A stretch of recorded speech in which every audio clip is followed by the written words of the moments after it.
Hello YouTube, we are back with another game here against Ace.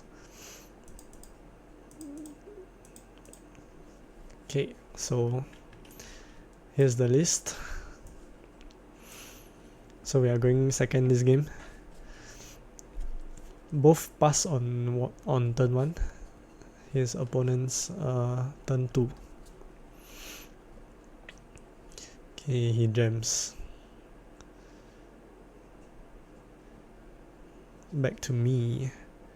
If you have noticed, my hand is pretty similar to last week's Ace game, where it's starting to clog up with big bodies. But at least we have our RAM, so yeah, at least we have that going for us. So pass back to Ace. Ace on 5 Dawn. You can be expecting Yamato or Mako. So here is the Yamato. 7 leader. We no guard here. No sense in throwing 2 cards to guard. Unless you're that afraid of pudding, which oh, flashbang here. I would not. Okay, let's rewind a little bit. I could have thrown the Divine Departure here, but looking as my hand is full of bricks already. Throwing this Divine Departure would leave me only one 2k counter, and maybe this 1 cost event here as counter. So yeah, it will leave me with quite a little guard in my hand. So yeah, I'll just go ahead and eat the life here. Even if he does pudding me, the damage will not be very big.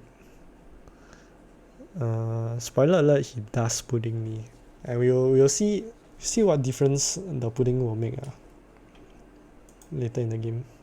So yes, we just ram here. If you remember, this is the same play we made last week. Ram into AK swing. So opponent can most likely will eat 1 life, proc his leader effect, and then guard the other one.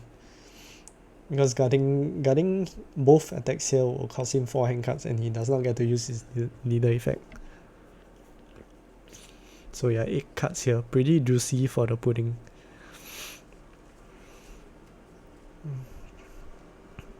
If I had more counters in my hand, I would definitely be considering guarding the previous 7k hit to play around pudding.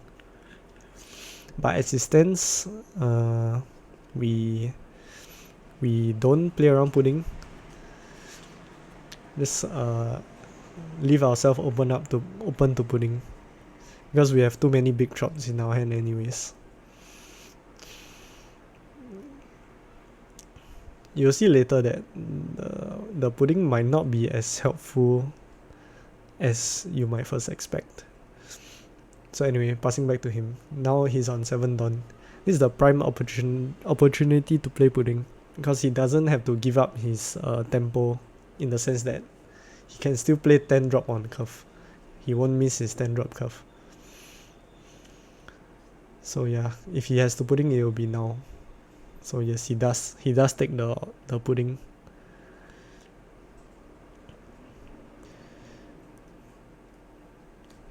Okay, let's fast forward. Putting me from 8 cards down to 5 cards. Opening our hand,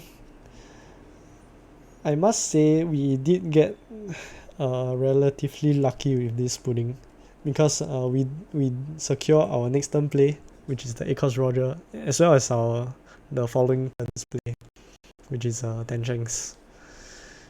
The ideal place for next turn and the following turn. So yeah, although we did go down in counter value a little bit, but that's to be expected with pudding, so all's good.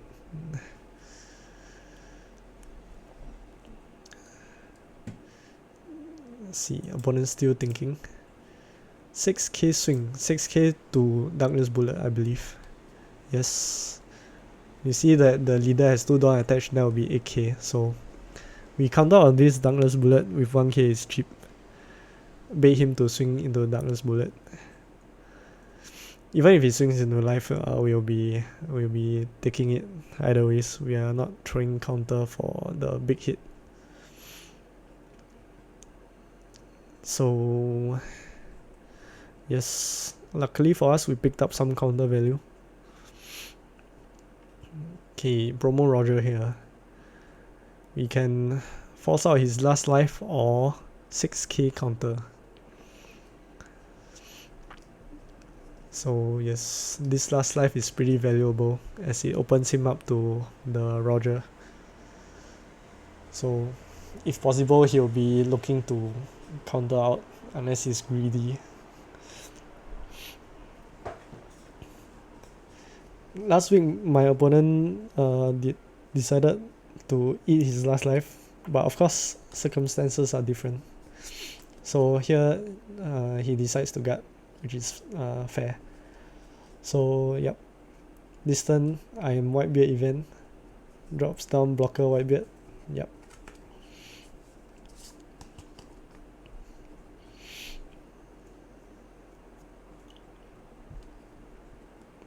The classic ace moves.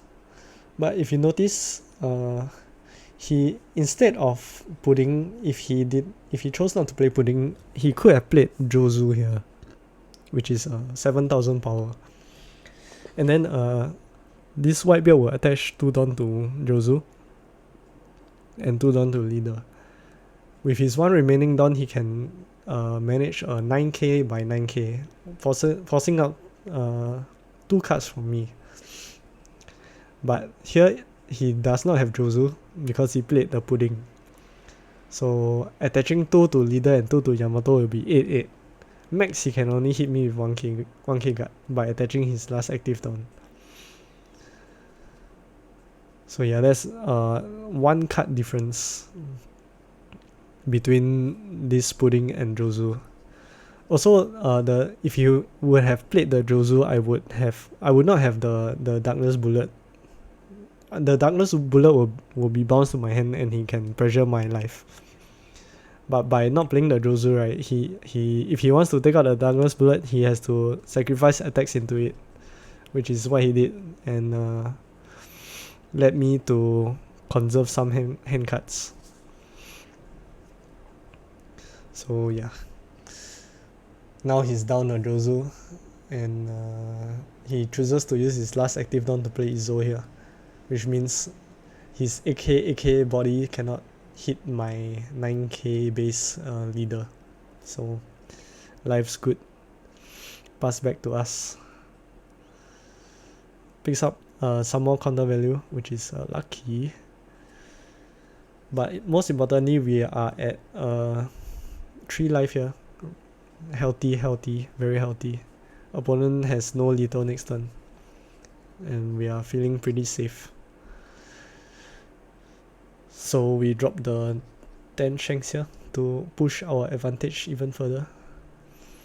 At this point, opponent either throws out 5k counter for this Roger plus block and 2k counter for the shanks to play around the 10 Roger,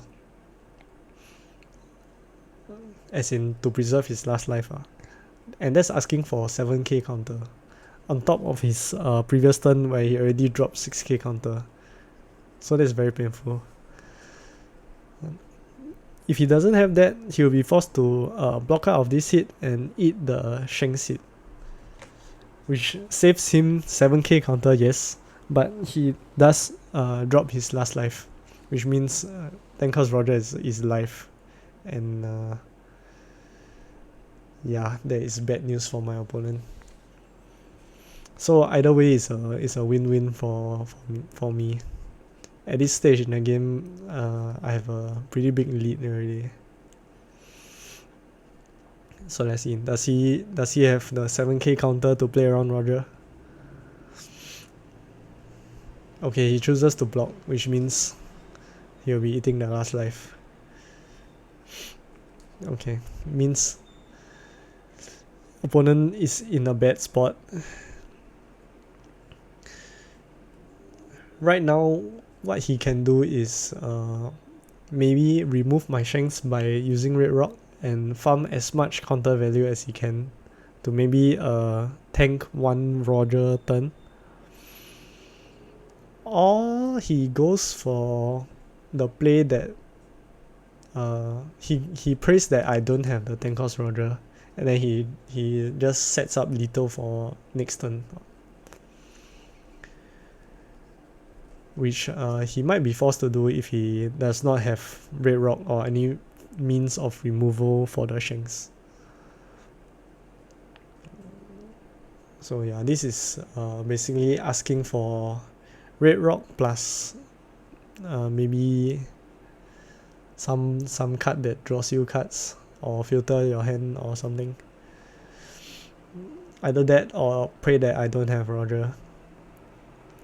But as you know, I run 4 Rogers in this list, so yeah. I should not be missing Roger in most of my games.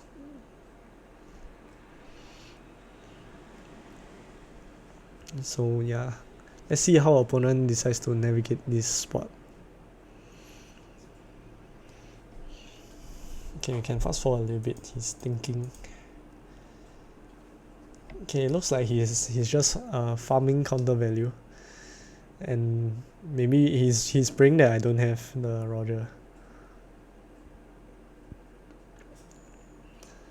So farm as much counter value as you can. Try to live one more turn and maybe lethal me the following turn. But yeah, I already have the Roger in my hand, so as long as he doesn't lethal me this turn, he probably will not have the counter for 10k Roger plus 12k Shanks plus 13k Roger plus 7k leader. That's asking for a lot. I don't even Ace, I don't think he has that at this point in the game. So yeah, he does what he can. Pray that I don't have the Roger, which is the best he can do at this point. So let's see. Izo continue to farm counter value.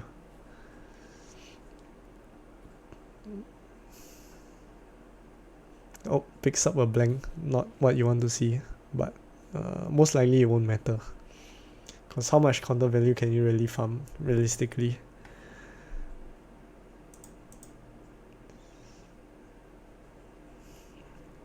Okay, pass back to me. I show him the Roger, and that's game. GG. See you next game.